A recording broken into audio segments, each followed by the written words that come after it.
প্রধান বক্তা আগমন আপনাকে আমাকে আজকের এই মোবারক মাহফিলে কবুল করেছেন, এজন্য খুশি না বেজার? যে মহান রব এই ইহসান করলেন, রেহাম করলেন, সে মহান মুনিবের দরবারে প্রাণ খুলে উচ্ছ্বাসিত আওয়াজে ঈমান দীপ্ত কণ্ঠে আমরা কালিমাতুশ শুকর আদায় করছি, পড়ে নিচ্ছি আলহামদুলিল্লাহ। পড়ুন রব্বানা লাকাল হামদ হামদান কাসীরান তাইয়িবান মুবারাকান ফীহি ইয়া রাব্বি লাকাল হামদু কামা ইয়ানবাগী লিজালালি ওয়াজহিকা ওয়া আযীমি সুলতানিক। লক্ষ কোটি দরুদ ও সালাম নবিয়না ওয়া শাফিউনা মুহাম্মদ পড়ুন সাল্লাল্লাহু আলাইহি ওয়া আলিহি ওয়াসাল্লামের প্রতি। হাজিরিন, এই ছিল আমার ভূমিকা। আমার কথা বুঝতে অথবা শুনতে চাপাইবাসীদের কোনো অসুবিধা হচ্ছে না তো? ক্লিয়ার বোঝা যায়? একটু টেস্ট করে একটা তাকবীর দেন, আল্লাহু আকবার। আওয়াজ থাকবে তো? আপনারা থাকবেন তো নাকি আবার ভাগবেন? যদি ভাগেন তো আমারে নিয়ে ভাগেন ইনশাআল্লাহ। রব্বুল আলামিন কোরআন আল কারীমের 85তম সূরা সূরা আল বুরুজে মুমিনদেরকে ইন্ডিকেট করে বলেন, ইন্নাল্লাযীনা আমানু ওয়া আমিলুস সালিহাতি লাহুম জান্নাতুন তাজরি মিন তাহতিহাল আনহার যালিকাল ফাওজুল কাবীর। যারা ঈমান এনেছে সাথে সাথে নেক আমল করেছে তাদের জন্য এমন এক জান্নাতে আমি আল্লাহ তাআলা আপ্যায়নের ব্যবস্থা রেখেছি যার তলদেশে নহর প্রবাহিত। যালিকাল ফাওজুল কাবীর, আর এটাই হচ্ছে সবচেয়ে বড় সফলতা। সুবহানাল্লাহ পড়েন। তো মুমিনের জীবনের আলটিমেট সাকসেস হলো জান্নাত আর জাহান্নাম থেকে মুক্তি পাওয়া, ঠিক না? সবাই আমরা জাহান্নাম থেকে মুক্তি চাই, জান্নাতও পেতে চাই। কে কে চান? সবাই চান। আচ্ছা, তো আজকে আমি একটি আলোচ্য বিষয় এই আয়াতের উপরে আমি আপনাদের জন্য নির্ধারণ করেছি, যে 5টি আমলে বা যে 5টি কাজে জাহান্নাম থেকে মুক্তি পেয়ে জান্নাত লাভ করা যায় ইনশাআল্লাহ। এই 5টি বিষয় আমরা শুনে বাড়িতে যাব। রাজি আছেন? ধৈর্য হারা হবেন না তো? আবার থাকবেন? আর একটা তাকবীর দেন, আল্লাহু আকবার। আপনি যদি সাকসেস হতে চান, দুনিয়ায় সফল আর আখিরাতে চিরসুখী জান্নাত চান, আপনার 1 নম্বর যে কাজ করতে হবে, কল্যাণ কিংবা অকল্যাণে, দুঃখ কিংবা সুখে, ভালো কিংবা মন্দে, জোয়ার কিংবা ভাটায়, সচ্ছল কিংবা অভাবে, সব সময় আল্লাহর কাছে ধর্ণা ধরতে হবে, আল্লাহর কাছে চাইতে হবে, প্রাণ খুলে মনের কথা সব আল্লাহরে বলতে হবে, আল্লাহর সাথে বন্ধুত্ব করতে হবে। তাহলে আপনারা সফল বানায় দিবেন কে? কেউ যেটা দেয় না সেটা দেয় কে? কেউ যেটা শুনে না শুনে কে? কেউ যেটা দেখে না দেখে কে? মুমিনের সবচেয়ে বড় আপন কে? এজন্য চাইবেন কার কাছে? প্রতিনিয়ত আপনি আমি নামাজে এই কথা বারবার বলি, ইয়াকা না'বুদু ওয়া ইয়াকা নাস্তাঈন। ও আল্লাহ, আমরা আপনার ইবাদত করি, লা না'বুদু ইল্লা ইয়াকা, আপনি ছাড়া আর কারো ইবাদত করি না, ওয়া ইয়াকা নাস্তাঈন, এবং আপনার কাছেই সাহায্য চাই। এর কারণ হলো পৃথিবীর মানুষ কিছুই দিতে পারে না, কারণ পৃথিবীর মানুষ একজনের ক্ষমতায় চলে, তিনি কে? আল্লাহ বললেন, ইয়া আইয়ুহান নাসু আনতুমুল ফুকারাউ ইলাল্লাহ ওয়াল্লাহু হুয়াল গানিয়ুল হামিদ। কেন আওয়াজটা বন্ধ করতে হবে ভাইয়া? এই যে একটু বুঝেন নাই, এই যে একটা কেন আওয়াজ করে, এটা বন্ধ করতে হবে, অন্য কিছু না। কষ্ট হচ্ছে আপনাদের? আল্লাহ বলেন, ঠিক আছে, ইয়া আইয়ুহান নাসু আনতুমুল ফুকারাউ ইলাল্লাহ, হে পৃথিবীর মানবেরা, তোমরা সবাই আমি আল্লাহর কাছে নিঃস্ব, নাদান, নাচিস, ফকির, মিসকিন, তোমাদের কিছুই নাই। আল্লাহু ওয়াল গানি, আর আল্লাহ পাক হচ্ছেন ধনী সম্পদওয়ালা, রাজার রাজা, মহারাজা। গানিউন হামিদ, আর তিনি হচ্ছেন প্রশংসিত। গোটা পৃথিবীর মানুষ আল্লাহর কাছে চায়, আল্লাহর ক্ষমতায় চলে। আর আল্লাহুস সামাদ, আল্লাহ মুখাপেক্ষীর, সবাইরে তার পাওয়ারে চালান। আর গোটা পৃথিবী তার কাছে ধর না ধরে, তিনি কারোর কাছে ধর না ধরেন না। সুবহানাল্লাহ। দ্বিতীয়ত, এই পৃথিবীর মানুষের কাছে যত চাইবেন সম্পর্ক ছিন্ন হয়ে যাবে। আজকে চাইবেন দিবে, কালকে চাইবেন দিতে চাইবে না। তৃতীয়বার চাইবেন, দেখবেন মনটা একটু বেজার বেজার। চতুর্থবার চাইবেন, দেখবেন ফোন রিসিভ করতে চাইবে না। পঞ্চমবার চাইবেন, আপনারে দেখলে সে আর একদিকে হাঁটবে। পৃথিবীর মানুষের কাছে চাইলে সম্পর্ক ছিন্ন হয়ে যায়, মানুষ রাগান্বিত হয়ে যায়।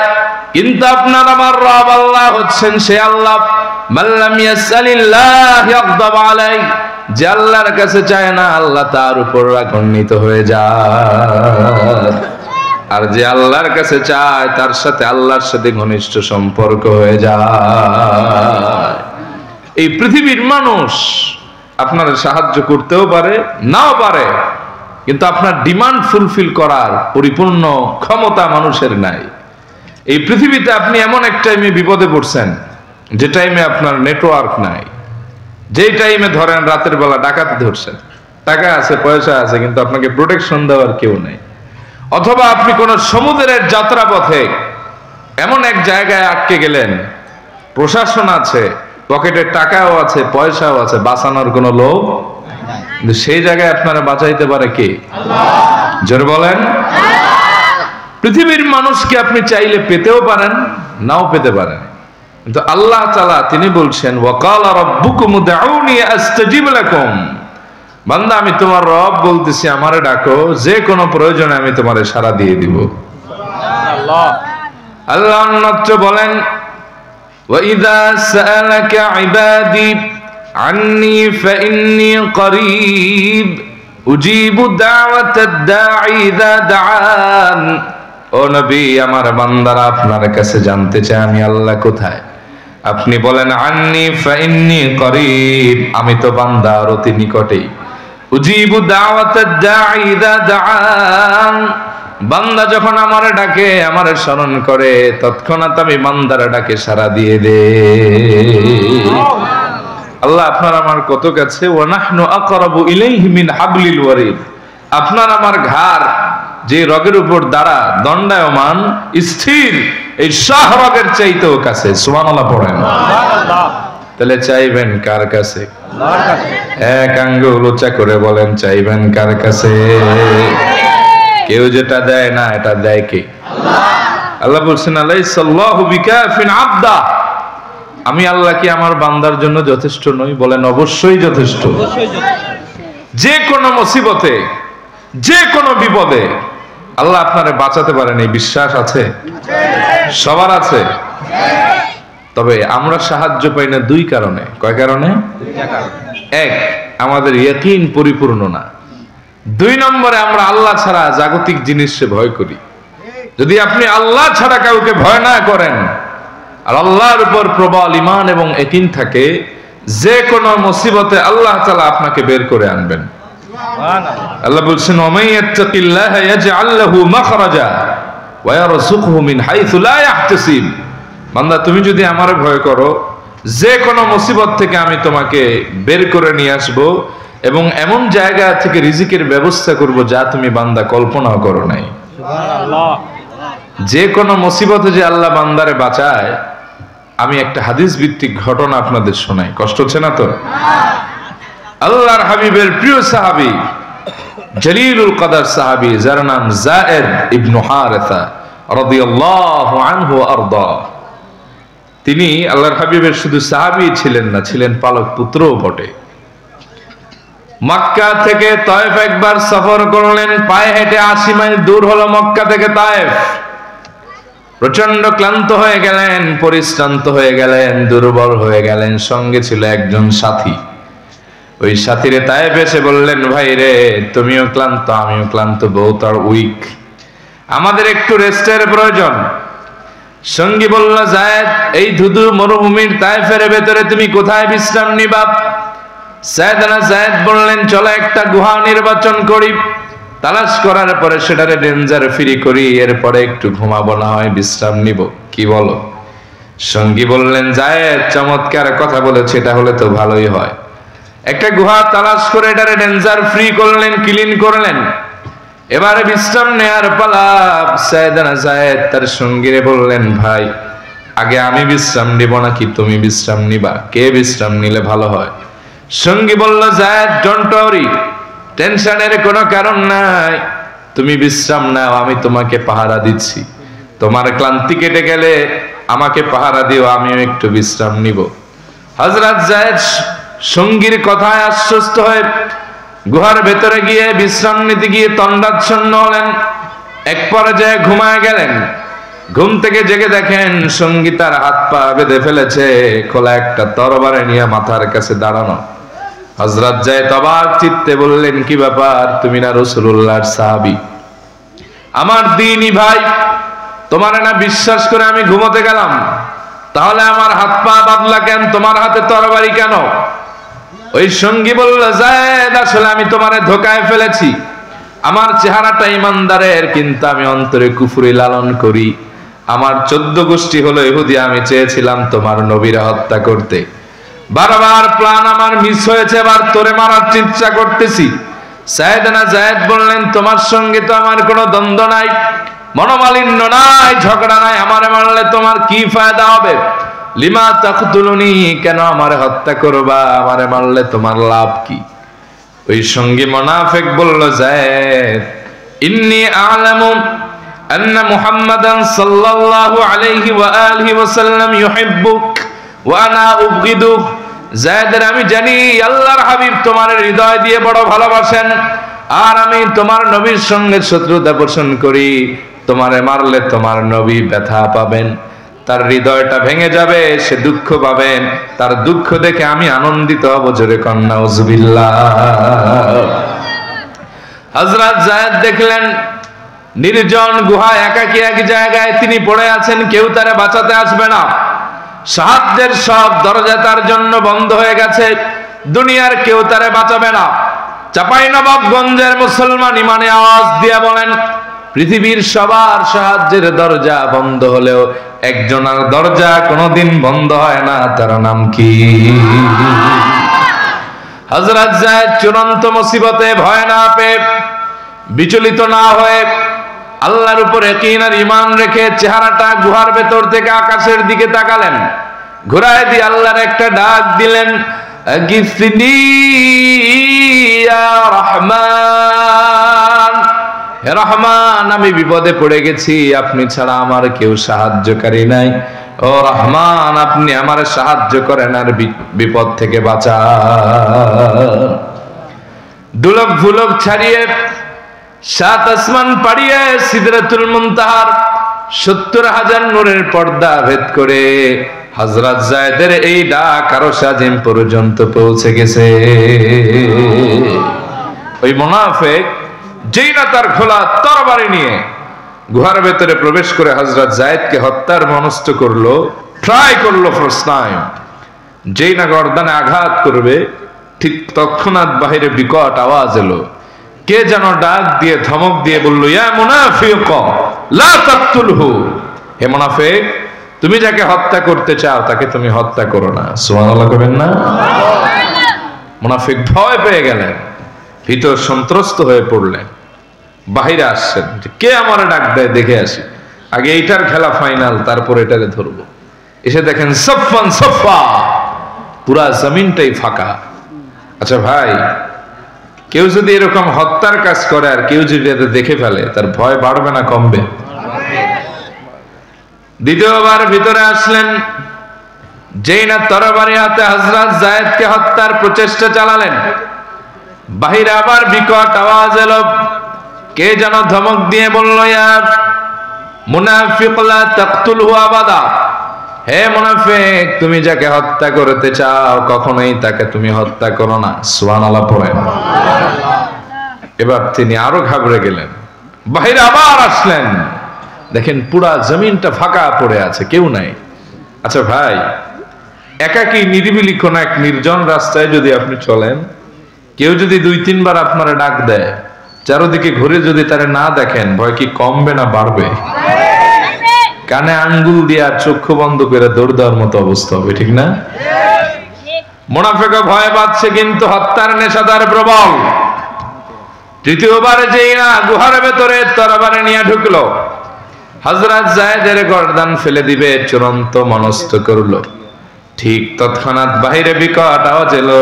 কে যেন ধমক দিয়ে ওই মুনাফিকের নাম ধরে বলল, ইয়া ফুলান লা তাকতুলু যাইদান আবাদান আবাদা। জবান ছেড়ে বলেন আল্লাহু আকবার। হে আমুক, কশিন কালেও তুমি যায়েদ ইবনে হারেসাকে হত্যা করো না। মুনাফিক থরথর করে কাঁপতে কাঁপতে তরবারি ফেলে দিল, বাহিরে আসলো। কে আমার নাম ধরে ডাকলো, আবার যায়েদের নামও জানে লোকটা কে, পরিচিত কেউ নাকি, দেখে আসি। যেই না আসলেন, হি ওয়াজ সারপ্রাইজড, তিনি অবাক হয়ে গেলেন। দেখতেছেন টগবগে এক যুবক সাদা এক ঘোড়ার উপর উপবিষ্ট, চেহারা তার নুরানি, চেহারা থেকে নূর চমকাচ্ছে। সুবহানাল্লাহ পড়েন। মাথায় তার পাগড়ি পড়া, ডান হাতে তার নাঙ্গা খোলা তরবারি। ওই মুনাফিকের চুলের মুঠি ধরলেন বাম হাত দিয়া, আর ডান হাতের তরবারি দিয়া এক আঘাত করলেন গর্দানে। গর্দান ছিটকে 2 টুকরো হয়ে জমিনে পড়ে গেল। সুবহানাল্লাহ পড়েন। আস্তে আস্তে করে গুহার ভেতরে গেলেন, হযরত যায়েদের হাত পায়ের বাঁধন খুললেন, বুকে জড়ায় ধরে কপালে একটা চুমা খাইলেন। হযরত যায়েদ অবাক চিত্তে তার দিকে তাকিয়ে বললেন, মান আনতা লিমা তানসুরুনি। কে তুমি ভাই, আমাকে সাহায্য করলা? আমি যে বিপদে আছি এটা তুমি টের পেলা কেমনে? আমি তো আমার রব, আমার আল্লাহকে ডাক দিয়েছিলাম। আমি তো এই মুনাফিককে ভয় পাই নাই, আমি তো আমার রবের কাছে আশ্রয় চেয়েছিলাম। তুমি কে? ওই সুদর্শন পাগড়ি মাথার তরবারি হাতের যুবকটি বলল, লা তাহজান ওয়ালা তাখাফ ইয়া যায়েদ। ও যায়েদ, ভয় পেও না, দুশ্চিন্তার কোনো কারণ নাই। আমার পরিচয় শোনো, আনা জিবরিল, আমি শাদীদুল কুওয়া, সাইয়্যিদুল মালায়েকা, আল্লাহর ফেরেশতা জিবরাইল তোমার সামনে দাঁড়ানো। বলে, ভাই রে, তুমি কেমনে টের পেলা? আমি তো আল্লাহরে ডেকেছিলাম। বলো যায়েদ, যখন তুমি চূড়ান্ত বিপদে পড়ে আর কাউরে ডাকো নাই, আল্লাহর কাছে সাহায্য চেয়েছিলে, আমি তখন ছিলাম 7 আকাশের উপরে সিদরাতুল মুনতাহায়।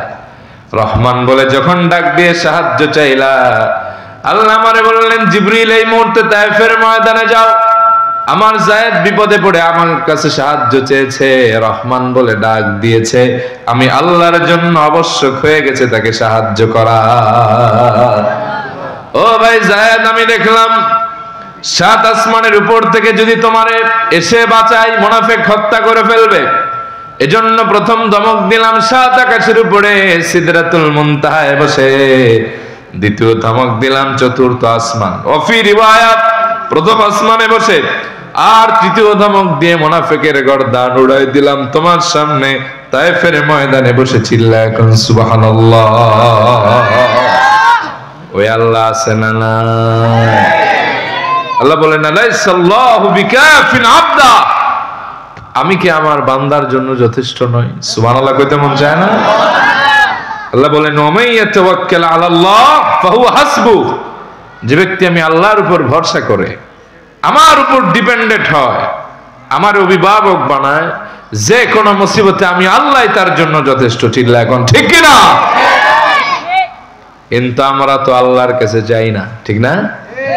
আল্লাহর হাবিব শিক্ষা দিয়েছেন, ফাইদা সাআলতা ফাসআলিল্লাহ, যখন তুমি চাইবে আকাশ এবং জমিনের কারো কাছে চাও না, একজনের কাছে চাও, তিনি হচ্ছেন তোমার রব আল্লাহ। সুবহানাল্লাহ পড়েন। এজন্য চাইবেন কার কাছে? কেমনে চাইবেন তাও আল্লাহ শিখিয়েছেন। ইয়া আইয়ুহাল্লাযীনা আমানুস্তাঈনু বিস-সাবরি ওয়াস-সালাহ ইন্নাল্লাহা মা'আস সাবিরিন।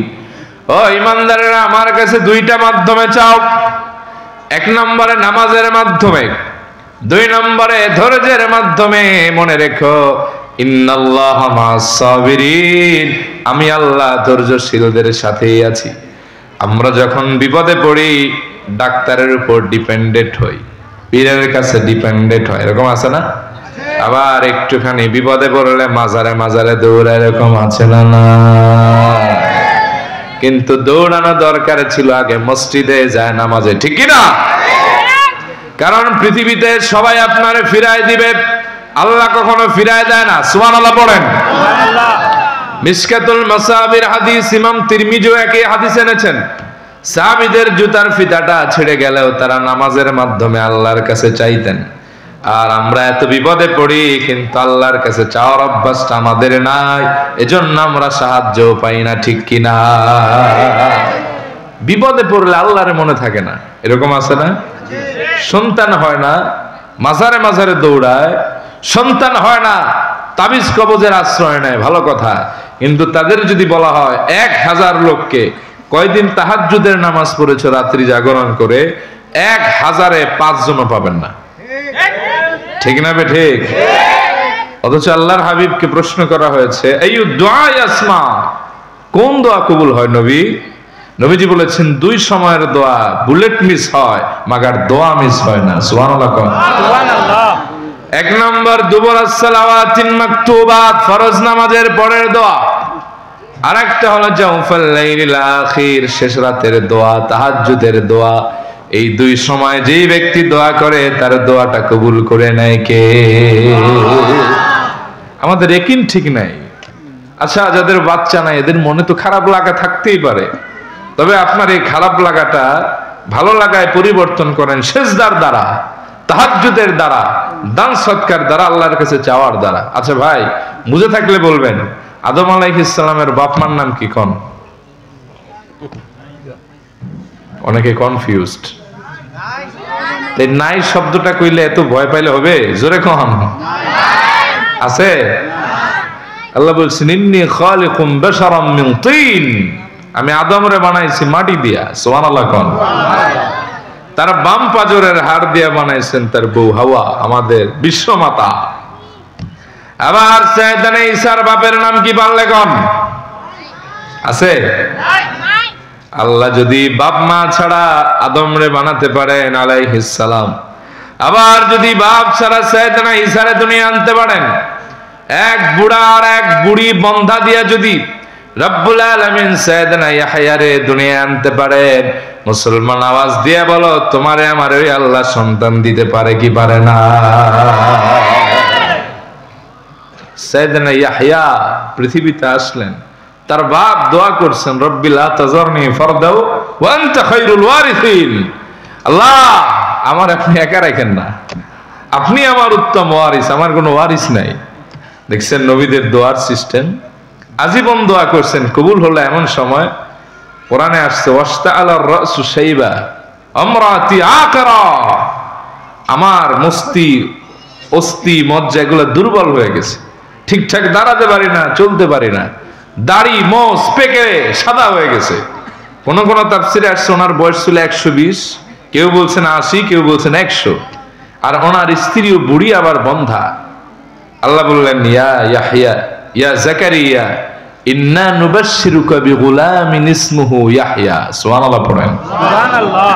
আল্লাহ জিবরিলে পাঠালেন, যাও আমার তরফ থেকে তার একটা সুসংবাদ দাও, আমি তার একটা ছেলে দান করব। সুবহানাল্লাহ কইতে মন চায় না? যার নাম হবে ইয়াহইয়া, তার নাম পূর্বে কখনো কারো ছিল না। তিনি বললেন, ও আল্লাহ, কেমনে আমার বাচ্চা হবে? আমি তো বুড়া, আমার স্ত্রী হলো বন্ধা। আল্লাহ এতগুলি কথা বললেন না, বললেন কাযালিক, আমি আল্লাহ যেভাবে চেয়েছি সেভাবেই হয়ে যাবে। সুবহানাল্লাহ। ওয়াকাদ খালাকতুকা মিন ক্বাবলু ওয়া লাম তাকু শাইআ। আরে বেটা, তোমার মতো বুড়া আর বুড়ি দিয়া বাচ্চা আনা তো আমি আল্লাহর জন্য অনেক সহজ। জাকারিয়া, তোমার কি মনে নাই তোমার রব তোমার এমন জায়গা থেকে সৃষ্টি করেছিলেন, তুমি তো কোনো কিছুই ছিল না, সেখান থেকে যে আল্লাহ তোমারে বানাতে পারে, এই বন্ধা আর বুড়া দিয়া আল্লাহ তাআলা একজন নবীও পৃথিবীতে আনতে পারে। চিল্লা এখন সুবহানাল্লাহ। তাইলে চাইবেন কার কাছে? আল্লাহর কাছে। জোরে বলেন। রিজিক দেওয়ার মালিক কে? আল্লাযী হুয়া ইউত'ইমুনি ওয়া ইয়াসকিন। আমার যখন ক্ষুধা লাগে আল্লাহই খাওয়ায়, আমার যখন তৃষ্ণায় ছাতি ফেটে যাওয়ার উপক্রম হয় আল্লাহই পান করে আমার হৃদয়টাকে পরিতৃপ্ত করে দেন। সুবহানাল্লাহ কইবেন না? সুবহানাল্লাহ। আল্লাযী হুয়া ইউত'ইমুনি ওয়া ইয়াসকিন ওয়া ইযা মারিদতু ফাহুয়া ইয়াশফিন। আমি যখন অসুস্থ হয়ে যাই আমার আল্লাহই আমারে সুস্থ করে। সুবহানাল্লাহ পড়েন। ওই আল্লাহরে মন থেকে একটা ডাক দেন আল্লাহ। দিলের আওয়াজ দিয়া যুবক ভাইয়ের আর একটা ডাক দাও আল্লাহ। আর একটা ডাক দেন আল্লাহ। বলে চাইবেন কার কাছে? এক আঙ্গুল আকাশের দিকে উত্তোলন করে বলেন চাইবেন কার কাছে? যে আল্লাহর কাছে চাইতে জানে ওই ব্যক্তির জীবনে কোনো কিছুর অপূর্ণতা থাকবে না। সুবহানাল্লাহ কইতে মন চায় না? এজন্য চাইবেন, নামাজের ভেতরে চাইবেন, বাহিরেও চাইবেন। চাইলেই বরকত দিবে কে? আল্লাহ। এজন্য নবীজি সব জায়গায় দোয়া শিক্ষা দিয়েছেন। সানার ভেতরে দোয়া আছে, সূরা ফাতিহার ভেতরে দোয়া আছে। আবার আমরা যখন সামি আল্লাহু লিমান হামিদা বলি সেখানেও দোয়া আছে। রব্বানা লাকাল হামদ হামদান কাসীরান তাইয়িবান মুবারাকান। আবার দুই সিজদার মাঝখানে দোয়া আছে না নাই? আছে। আল্লাহর হাবিব বলেছেন তোমরা দুই সিজদার মাঝখানে আল্লাহর কাছে চাও, কারণ দুই সিজদার মাঝখানে যেটা চাওয়া হয় ওটা ডাইরেক্ট কবুল হয়ে যায়। নবীজি একটা দোয়া শিক্ষা দিয়েছেন, পড়েন আল্লাহুম্মা গফিরলি ওয়ারহামনি ওয়াহদিনি ওয়ারযুকনি ওয়াআফিনি। কি দোয়া দেখেন আল্লাহ সেট করে দিলেন তার হাবিবের দ্বারা। আল্লাহুম্মা গফিরলি, আল্লাহ আপনি আমারে মাফ করে দেন। ওয়ারহামনি, আমার উপর রহমত নাজিল করেন। ওয়াহদিনি, আল্লাহ আপনি আমারে হেদায়েত দেন। ওয়ারযুকনি, আমার রিজিকটা আপনি বাড়ায় দেন। সুবহানাল্লাহ পড়েন। ওয়াআফিনি, আমার নিরাপত্তা এবং সুস্থতা দান করে দেন। সফল হতে হলে কার কাছে চাইতে হবে জানো ভাই? আমি তো আপনাদের এই অঞ্চলে এদিকে প্রথম, আমার কথা কি বুঝতে অসুবিধা হচ্ছে আপনাদের? এজন্য চাইবেন। চাইতে চাইতে মানুষ অলিউল্লাহ হয়, আর না চাইতে মানুষ গোমরা হয়ে যায়। কারণ আল্লাহর ভান্ডারে কোনো কিছুর কমতি নাই। সাইয়েদনা আইয়ুব আলাইহিস সালাম 18 বছর অসুস্থ ছিলেন। ওয়া আইয়ুবা ইয নাদা রাব্বাহু আন্নী মাসসানি আদ-দুররু ওয়া আনতা আরহামুর রাহিমিন। আল্লাহর কাছে সাহায্য চাইছেন, দোয়া করেছেন, কবুল করেছেন কে? আল্লাহ। সাইয়েদনা ইউনূস আলাইহিস সালাম তিনি বলেছিলেন লা ইলাহা ইল্লা আনতা সুবহানাকা ইন্নী কুনতু মিনাজ জালিমিন। আল্লাহ বলেন ফাস্তাজাবনা লা। ও তিনটা অন্ধকারে ছিল, এক ওরে উপরছে পানিতে, এরপরে খাইছে এক মাস, আবার ওই মাসে খাইছে আর এক মাস, সালাসা জুলুমাত, তিনটা অন্ধকার ছিল।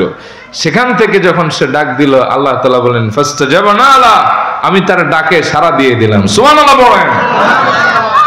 যে আল্লাহ ইব্রাহিম আলাইহিস সালাম রে আগুনকে পানি বানায় দিয়া একেবারে ফুলের বাগানের ব্যবস্থা করতে পারে, সাইয়েদনা আইয়ুব আলাইহিস সালামকে রোগ থেকে বছরের পর বছর পরে মুক্তি দিতে পারে, ওই আল্লাহ আপনার আমার যে কোনো ডিমান্ড পূরণ করতে পারে কি পারে না? তাহলে এক নম্বর কাজ হবে আল্লাহর কাছে চাইতে হবে, সব সময় চাইবেন, আল্লাহ তাআলার সাথে বন্ধুত্ব হবে ইনশাআল্লাহ। দুই নম্বরে আপনি যদি সফল হতে চান, আলটিমেট সাকসেস পেতে চান, তাহলে আপনি যখন সালাতে দাঁড়াবেন তাড়াহুড়া মুক্ত ভাবে বিনয়ের সাথে সালাত আদায় করতে হবে। সুবহানাল্লাহ পড়েন। সূরা মুমিনুনে আল্লাহ তাআলা সফলতার গল্প দিয়ে সূরাটা শুরু করেছেন। আল্লাহ বলেছেন কদ আফলাহাল মুমিনুন, সফল হয়ে গিয়েছে মুমিনরা। এক নম্বর যারা সফল, আল্লাযীনা হুম ফি সালাতিহিম খাশিউন, যারা তাদের নামাজে ভয় নিয়া ভীত সন্ত্রস্ত হয়ে বিনয়ের সাথে তাড়াহুড়া মুক্ত আদায় করে, আল্লাহ তাআলা তাদেরকে সফলতার গ্যারান্টি দিয়েছেন। সুবহানাল্লাহ পড়েন। সুবহানাল্লাহ। কিন্তু আমাদের দেশের মানুষের সব চলে, কিন্তু নামাজে দেরি চলে না, এরকম আছে না নাই? ঘন্টার পর ঘন্টা চায়ের দোকানে আড্ডা মারে, কোনো সমস্যা হয় না। কিন্তু মসজিদে এসে ইমাম সাহেবের কেরাত 2 মিনিট লম্বা হয়ে গেলে তার বিরক্তির ছাপ চেহারায় পাওয়া যায়। এরকম আছে না? সব জায়গায় সবল, নামাজে আসতে দুর্বল আছে না নাই? নিজে আর নিজের বউ মিলে এক গাছ কেটে ফেলাইছে। আমার দেখা কোনো সমস্যা নাই, বাজার থেকে 40 কেজির বস্তা আনে মাথায় করে, মসজিদে ঢুকলেই চেয়ার নিয়ে বসে পড়ে, নামাজ পড়ে, বাইরে তাকায়, সামনে তাকায়, ডানে তাকায়, বামে তাকায়। এরকম মুসল্লি আছে না নাই? ভালো করে খেয়াল করবেন, মুমিন কখনো সফল হয় না নামাজে বিনয় ছাড়া। কিয়ামতে আল্লাহ এটা বলবেন না, গোলাম কত হাজার রাকাত নামাজ পড়ছে এটা গণনা করো। বলা হবে বান্দার আমলনামার ভেতরে নামাজ যা আছে ওজন দাও। তখন দেখা যাবে কারো 200 রাকাত নামাজের চাইতে কারো 20 রাকাত নামাজের পাল্লাটা ভারী হয়ে যাবে।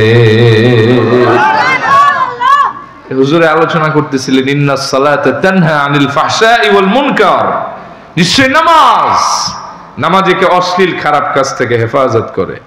তা আমরা তো দেখি 50 বছর নামাজ পড়ছে, কপালের ভেতরে কালো দাগ পড়ে গেছে, কিন্তু এখনো সুদের ব্যবসায় রমরমাতার। এরকম আছে না? না, হজ করে উমরায় যায়, কিন্তু ঘুষ খায় পেটের সাইজ বানাইছে ভণ্ড পীরের মতো। আছে না নাই? কথা কন। আমার এক মুসল্লি, সে আমার একদিন বলতেছে যে দোয়া করেন, বড় ঝামেলায় আছি। কি ঝামেলা ভাই? বলে আমার বোনের জামার নামে একটা বাড়ি দলিল করে দিছিলাম, এখন সে সেটারে বিক্রি করতে চায়। আমি কইলাম আপনি বোনের জামার নামে দিলেন কেন? কয় আছে, ঝামেলা আছে। আর একজনের জিজ্ঞেস করলাম বাবা কি কয়? কারে জানেন না, এগুলো রেজিস্ট্রি অফিসে চাকরি করে, কেরানির পদে আছে।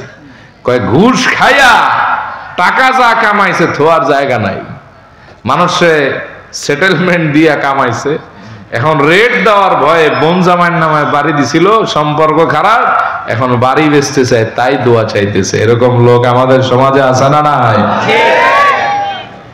এত বছর নামাজ পড়ে চরিত্র বদলায় না, এর কারণ নামাজ পড়ে ঠিক, কিন্তু নামাজে বিনয় হয় না। আল্লাহর হাবিবের মসজিদে নববীতে এক লোক ঢুকলেন, নামাজ পড়তেছিলেন, আল্লাহর হাবিবের পরে ঢুকলেন। তার নামাজ পড়া দেখে আল্লাহর হাবিব বিস্ময়চিত্তে তাকায় রইলেন। নামাজ শেষ হওয়ার পরে বললেন ইরজি ফাসাল্লি ফাইন্নাকা লাম তুসাল্লি। ও মিয়া, তুমি কি নামাজ পড়লা? তুমি তো নামাজই পড়ো না, যাও আবার নামাজ পড়ে আসো। আবার নামাজ পড়লেন, নবীজি বললেন ইরজি ফাসাল্লি ফাইন্নাকা লাম তুসাল্লি। ও মিয়া যাও আবার নামাজ পড়ে আসো, তুমি তো নামাজই পড়ো নাই। আল্লাহর হাবিব তারে 3-3 বার একই কথা বললেন। ওই লোক কেঁদে ফেললেন। এক বর্ণনায় আছে তিনি বললেন আল্লাহি আল্লাযী বাআসাকা ফিল হক, ওই রবের নামের কসম করে বলি যিনি আপনার সত্য নবী হিসেবে পাঠিয়েছেন, আল্লাহর কসম এর চাইতে ভালো নামাজ আমি জানি না। নবীজি বললেন সাল্লু কামা রাআইতুমুনি উসাল্লি, যেভাবে আমার নামাজ পড়তে দেখো সেভাবে নামাজ পড়ো। সুবহানাল্লাহ পড়েন। সুবহানাল্লাহ। এরপরে নবীজি বলেন দেখো আমি কেমনে নামাজ পড়ি, তুমি আল্লাহু আকবার বলে হাত বাঁধবা, এরপরে তুমি সানা পড়বা। পারেন সানা? সুবহানাকাল্লাহুম্মা ওয়া বিহামদিকা ওয়া তাবারাকা ইসমুকা ওয়া তাআলা জাদ্দুকা ওয়া লা ইলাহা গায়রুক, এটা পড়বা। এরপরে তুমি ধীরে সুস্থে নামাজটা স্টার্ট করবা, সূরা ফাতিহা পড়বা। এটা শেষ হলে কোরআনের যতটুকু তোমার জন্য সহজ ততটুকুই পড়বা। সুবহানাল্লাহ কইবেন না? এরপর রুকুটা বিনয়ের সাথে ধীরে সুস্থে দিবা। রুকু থেকে উঠে কিছু সময় দাঁড়াবা, তাড়াহুড়া করবা না। এরপরে আস্তে আস্তে সিজদায় যাবা, সিজদাটা বিনয়ের সাথে দিবা। 2 সিজদার মাঝখানে কিছু সময় অপেক্ষা করবা, এরপরে আবার দ্বিতীয় সিজদা দিবা। কিন্তু আমাদের দেশের অবস্থা হলো এমন, অনেক জায়গায় নামাজ পড়লে আমার মন চায় যে নামাজটা ছেড়ে দেই। ইমাম সাহেব আল্লাহু আকবার বলে দাঁড়াইছে, আমরাও দাঁড়াইছি, আমরা কিছু বলার আগেই তার মালিক ইয়াউমিদ্দিন শেষ। এরকম আছে না নাই? আমরা রুকুতে এক তাসবিহ পড়তে পারি না, তার সিজদায় যাওয়ার উপক্রম আছে না? আল্লাহর হাবিব বললেন এমনটা করবা না, আস্তে আস্তে ধীরে সুস্থে নামাজ পড়বা। এরপরে শেষ বৈঠকে তাশাহুদ পড়বা, তোমার নবীর উপরে প্রাণ ভরে সালাম দিবা, এরপরে তৃতীয়বার ক্ষমা চেয়ে দোয়ায়ে মাসুরা পড়ে সালামটা ফিরাবা। এটাই হলো আমি নবীজির শিক্ষা দেওয়া নামাজ। সুবহানাল্লাহ। কিন্তু আমাদের সমাজের নামাজগুলির চিত্র হলো এমন, যে মসজিদে তারাবি তাড়াতাড়ি পড়া হয় ওই মসজিদে মুসল্লির অভাব হয় না, আর যেই মসজিদে একটু বিলম্ব করে নামাজ পড়া হয় ৩-৪ দিনের বেশি সেখানে মুসল্লি পাওয়া যায় না। ঠিক না বেঠিক? দেখবেন আমাদের দেশের ইমাম সাহেবরাও এখন পাবলিক খুশি করে, আল্লাহরে খুশি করে না। ইল্লা মাশাআল্লাহ। রাগ করতেছেন নাকি? আবার এখানে কোন ইমাম সাহেব থাকলে আবার সে তার উপর নিয়ে না, এটা বুঝানোর জন্য বলতেছি। কথা কি কষ্ট দিচ্ছে আপনাদের বুঝতে? কথা কি বাস্তব না বাস্তব? পুরান ঢাকার নাম শুনছেন? এরা তো হালা কয়া কথা কয়, আবে হালা মিয়া হুঁছ। তো ওনাদের একটা ঘটনা শুনছিলাম যে 2 মুরব্বী নাকি তারাবির নামাজের পরে চা খাইতেছে চায়ের দোকানে, আর গপ সপ মারতেছে। একজনে আর একজনের বলছে, আবে হালা মিয়া হুঁছ। কয় হালায় ক কি কইবা? তোমগো মসজিদে কি ছোড়া তারাবি নাকি খতম তারাবি চলতেছে? কয় মাশাআল্লাহ, বাপ দাদার আমল থেকে তো খতমই চলতেছে। কয় এত গপ সপ মাইরো না, আগে ক পারা একটা পড়তে কয় মিনিট লাগে? কয় আমগো হুজুর হালায় বালা আছে 1 ঘন্টা 20 মিনিট লাগে। ওই বেড়াকে আবে হালায় এটা কোনো হুজুর হইলো? ওই হালায় তো হুজুরের জাতি না। কেলা আমরা বি একটা রাখছি, হালার দেহটাও যেরকম কণ্ঠটাও সেই রকম। 20 রাকাত তারাবি, 2 রাকাত সুন্নত, 3 রাকাত বেতের আর 4 রাকাত ফরজ, সব হালায় 35 মিনিটে শেষ দিয়া দেয়। আমরা বি খুশি আছি, পাবলিক বি খুশি আছে। হালার আগেরটা মন বেশি ভালো করবো মানে 70 দিয়ে বিদায় দিচ্ছে। কচম খোদার এই হালারে 1 লাখের নিচে দিব না। যদিও গল্প তাও বাস্তব। কথা কন ঠিক না বেঠে? আমাদের সমাজে 29 দিন তারাবি এক টাইমে ঠিক হয়েছে। দেখবেন এক টাইমে 29 দিন ঠিক হয়েছে। একদিন 2 মিনিট 3 মিনিট বেশি হয়ে গেছে। সালাম ফিরানোর পরে ঘড়ির দিকে তাকায়, ওই আর একজনের চিমটি দেয়, খোটা দেয়, পুরা মসজিদ মাছের বাজারে রূপান্তরিত হয়ে যায়। ঠিক কিনা বলে? তখন দেখা যায় একজন আর একজনের দিকে তাকায় ঘড়ি দেখায়, আয় হায়, তার মানে ওর নামাজে মন ছিল না, কয় মিনিট দেরি হইতেছে এই দিকে মন ছিল। কথা ঠিক না বেঠিক? আপনার আমার নামাজে দাঁড়ালে তাড়াহুড়ো আছে, নামাজে দাঁড়ালে মনটা স্থির হয় না, নামাজে দাঁড়ায় নানান দিকে মন চলে যায়।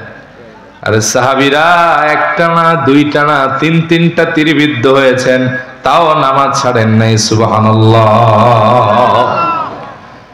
আমি আপনাদেরকে সুনান আবু দাউদ থেকে একটা হাদিস শোনাই।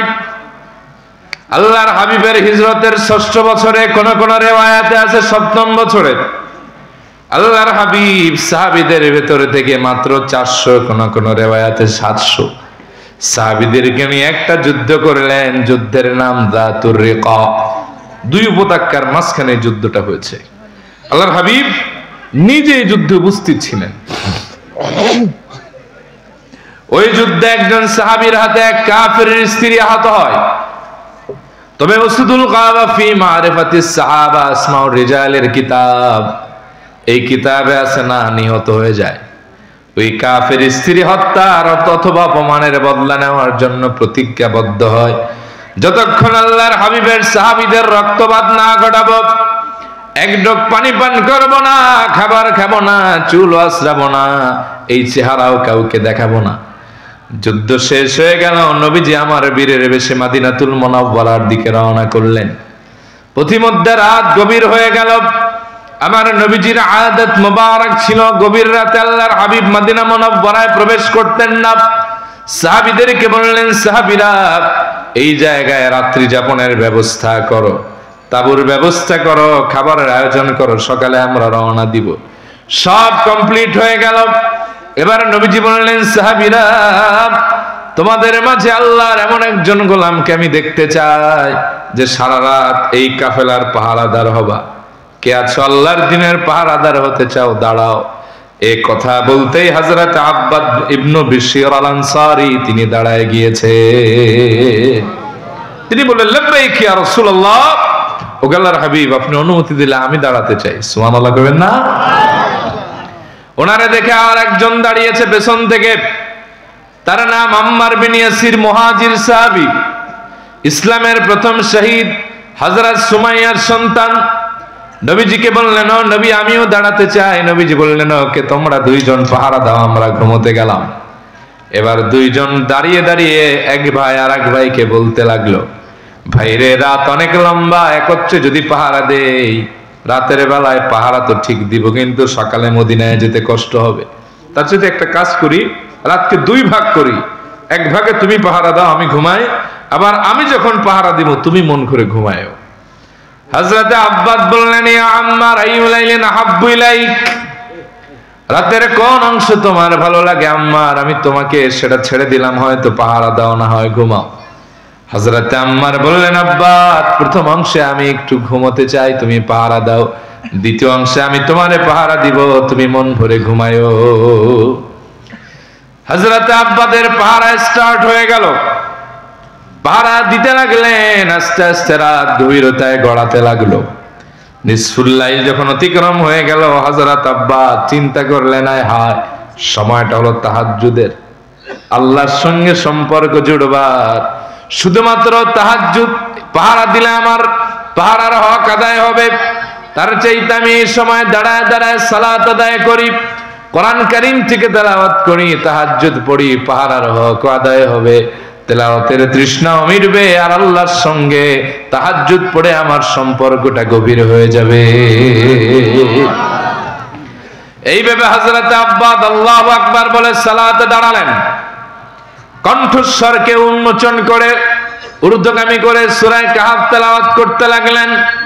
তার আকর্ষণীয় মোহনীয় তেলাওয়াতে আসমান জমিন মুখরিত হতে লাগলো।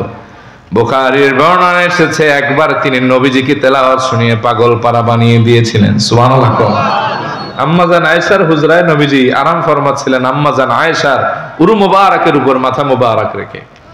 নবীজি শুনতেছেন কে যেন সূরা কাহফ তেলাওয়াত করে, নবীজি বেকরার হয়ে তন্ময় চিত্তে শুনতেছেন। বলেন, হাযা সাউতু আব্বাদি আয়েশা, আয়েশা এটা কি আমার আব্বাদের গলার আওয়াজ নাকি? হযরতে আয়েশা বললেন, নাম হাযা সাউতু আব্বাদি ইয়া রাসূলুল্লাহ, এটা তো আপনার সাহাবী আব্বাদেরই গলার আওয়াজ। নবীজি খুশি হয়ে দোয়া করলেন, আল্লাহুম্মা গফিরলা, আল্লাহ আপনি তার জীবনের গুনাহ মাফ করে দেন। সুবহানাল্লাহ। সাহাবীর আকর্ষণীয় মোহনীয় তেলাওয়াতে আসমান জমিন মুখরিত হতে লাগলো। ওইদিকে কাফের স্ত্রী হত্যার বদলা নেওয়ার জন্য তীর আর ধনুক নিয়ে ছুটলেন মদিনার পানে। পথিমধ্যে হযরতে আব্বাদের কণ্ঠস্বরের আওয়াজ তার কানের ভেতরে ঢুকে গেল।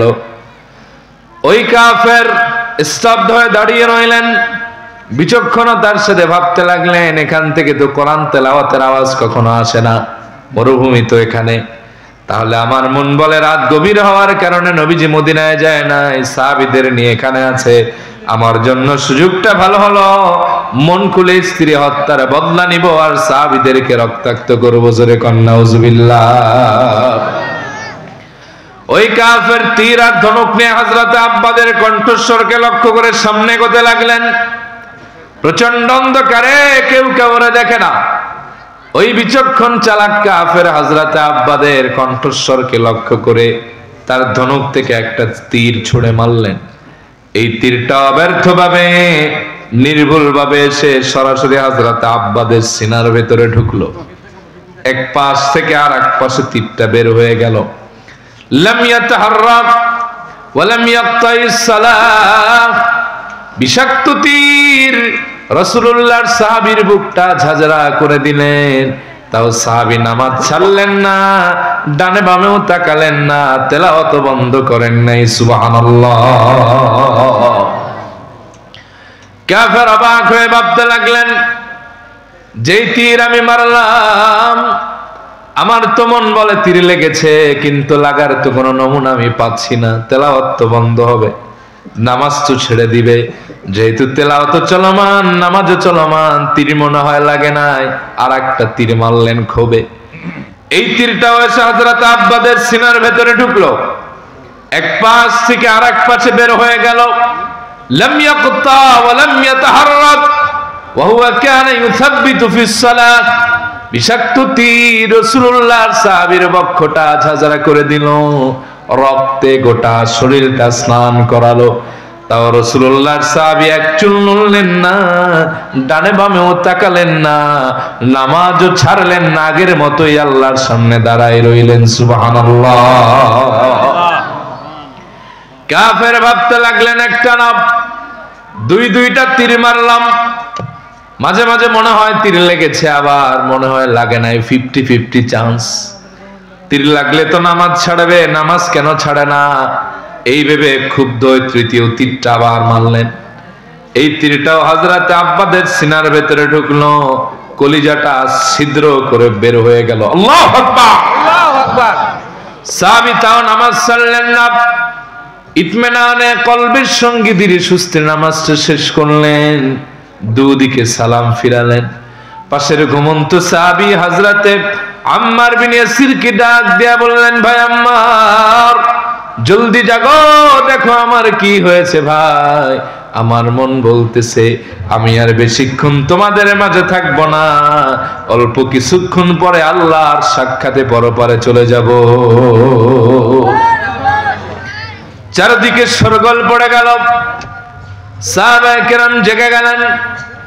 দেখতেছেন হযরত আব্বাদ নামাজের সূরাতে বসা, একটা না দুইটা না তিনটা তীর সিনার ভেতরে ঢুকে আছে, রক্ত ফিনকি দিয়ে পড়ে গোটা শরীরটা স্নান হয়ে গেছে।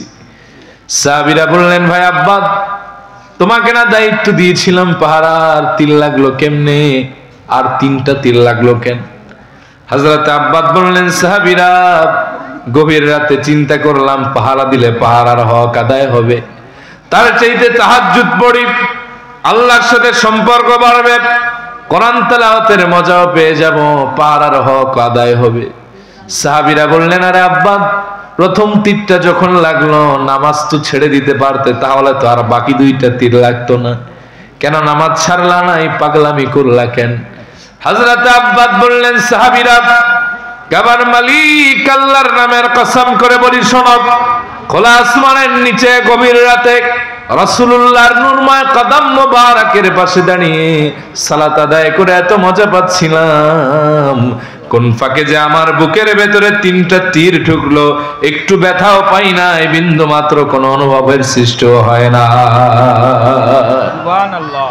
ও সাহাবীরা, শোনো শোনো, নামাজের ভেতরে যদি আমার এই খেয়াল না আসতো, রাসূলুল্লাহ আমাকে দায়িত্ব দিয়েছেন পাহারার, এই মুহূর্তে আমার শাহাদাত নসিব হলে রাসূলুল্লাহর আদেশের অমান্য হবে, সাহাবীদের জীবনটা ঝুঁকিপূর্ণ হবে। আল্লাহর কসম, এই জেহেনের ভেতরে যদি এই চিন্তা না ঢুকতো, জায়গায় শাহাদাত বরণ করলেও নামাজ ছাড়তাম না। সুবহানাল্লাহ।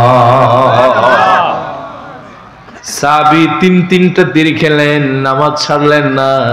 আর আমরা জুমার দিনের সপ্তাহে একদিন নামাজে আসি, আগের সুন্নত পড়ি না, পরের সুন্নত পড়ি না, বক্তব্য কিংবা কেরাত একটু লম্বা হলে ইমাম কাদানোর প্ল্যান করি, ঠিক কিনা?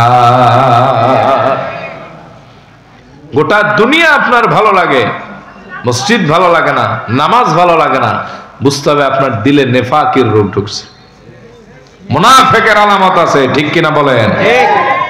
আল্লাহ বলেন, ওয়াইযা কামু ইলাস সালাতি কামু কুসালা ইউরাউনান নাস। মুনাফিকরা যখন নামাজে দাঁড়ায় হেয়ালিপনা নিয়ে দাঁড়ায়, নামাজের ভেতরে তাদের চিত্ত আকর্ষণ করে না। এই নামাজ হলো মুনাফিকের নামাজ, মানুষ দেখানো নামাজ। কথা কোন ঠিক কিনা? কথা কি বুঝতেছেন আপনারা? অসুবিধা হচ্ছে বাবা? আমাদের দেশের মানুষের নামাজের ভেতরে কোনো বিনয় নাই। কথা কোন ঠিক না বেঠিক? হ্যাঁ, পাবলিকের কথা কি বলবো, ইমাম সাহেবের তো মাঝে মাঝে তাল ঠিক থাকে না। কথা কম, চাপায়ের মানুষ কথা বইলো, কথা ঠিক না বেঠিক?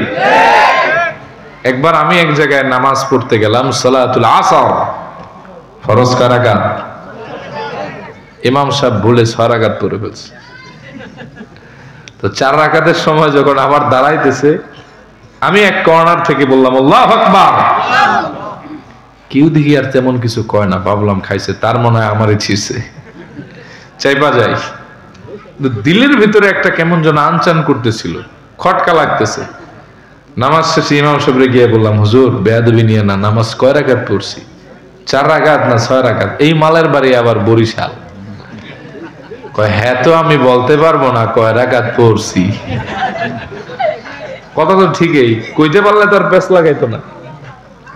পুরা মসজিদে গেঞ্জাম, এখন লোক দাঁড়াইছে কথা কওয়ার, এতক্ষণ আর দাঁড়ায় না। কেউ কয় মনে হয় হুজুর 6 রাকাতই পড়ছে, আর এক দলকে বেটা 4 রাকাতই পড়ছে। পুরা মসজিদে গরম অবস্থা, এক লোক দাঁড়ায় গেছেন চিকন আলী টাইপের লোক, দাঁড়ায় কয় হুজুর আমি কইতে পারি কয় মিনিট লাগছে আর কয় রাকাত পড়ছি। আমি বললাম কেমনে? কয় ঘড়ি দেখলাম আর টাইম মিলাইলাম, রেজাল্ট নিয়ে আসলাম। আমি বললাম কেমনে? আমাদের হুজুরের 4 রাকাত পড়তে জিন্দিগি তো দেখি নাই 6-7 মিনিটের বেশি লাগে। ঘড়ির দিকে তাকায় দেখছি 12 মিনিট শেষ হয়ে 13 মিনিটে যাচ্ছে, খোদার কসম 6 রাকাতই পড়ছি। ভাগ্য বলা ঘড়ি ছিল। এই যদি হয় ইমামের নামাজ, তাই মুসল্লির নামাজ কি হবে? কথা কন ঠিক না বেঠিক? আপনার আমার তাড়াহুড়া আসে। আর নবীজি সাল্লাল্লাহু আলাইহি সাল্লাম যার কোনো খাতা ছিল না, যিনি ছিলেন মাসুম, সেই নবীজি রাতের বেলায় সালাতে যখন দাঁড়াতেন ইয়াতাফাত্তারু কদামা, নবীজির কদম মোবারক ফেটে যেত। সুবহানাল্লাহ কইবেন না?